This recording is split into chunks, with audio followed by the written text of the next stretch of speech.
Inside the storm, my daughter is still hospitalized and still in mania. They say she's compliant, but what I'm seeing is someone who has been overmedicated into silence.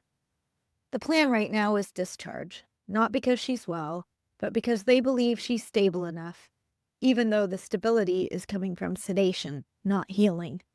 Her group home has already said they can't safely care for her in this state, so we're waiting on the state to find a new placement while the clock keeps moving forward. At the same time, I'm scrambling to secure guardianship. And unless you've been through it, it's hard to explain how overwhelming that process is. Endless paperwork, appointments, running from office to office, and while trying to stay present for the child in crisis. Without guardianship, we have very little say in what happens next. Decisions are being made about her, not with her, and not with us. This is what it feels like to be inside the storm. When nothing is settled, when everyone is waiting, and when love means standing in the middle of systems that don't move fast enough, hoping you can find the ground until something changes. Dear Diary, this was one of the darkest sketches of the journey. The kind where you're exhausted, terrified, and somehow still moving forward. The entire system felt like a maze with no exits and no mercy. My daughter is in a hospital. They drug them to the point of lethargy. They're saying she is ready to go, which she clearly is not, but they've drugged her enough that she's compliant.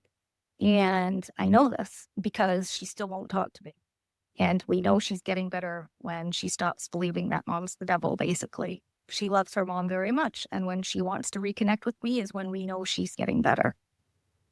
Psychosis rewrites reality, and her reality was my nightmare. Her dad and I are going for emergency guardianship, and it's been a good week. And I've run all over Kingdom Come to get things signed. I went to the hospital. I hand delivered it to the courthouse. It was not a fun process. It's been long and grueling.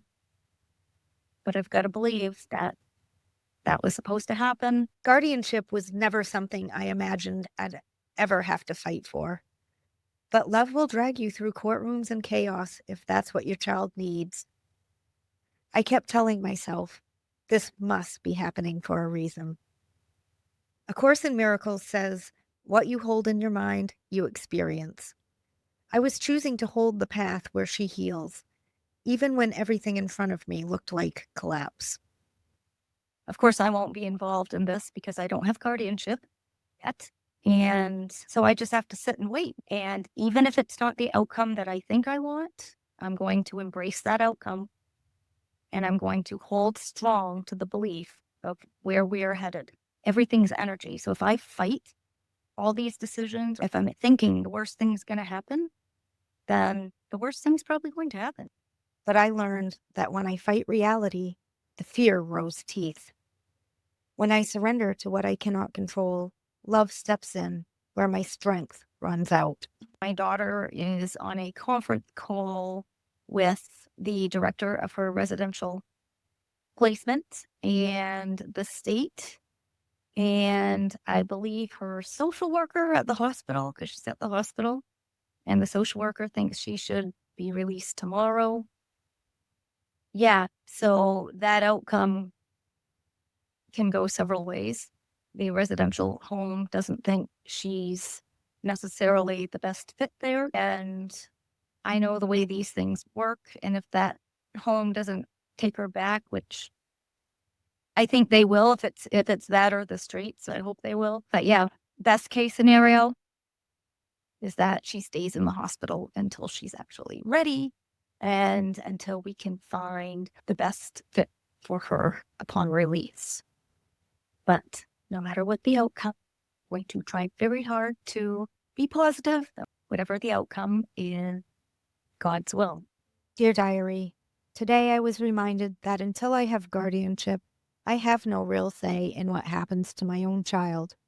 Doctors drug her into compliance and call it ready, while I watch from the sidelines. In mania, she wants nothing to do with me and turns me into the villain. I can't control the outcome, but I'm holding on to the belief that somehow, even this part of the story is leading us towards healing.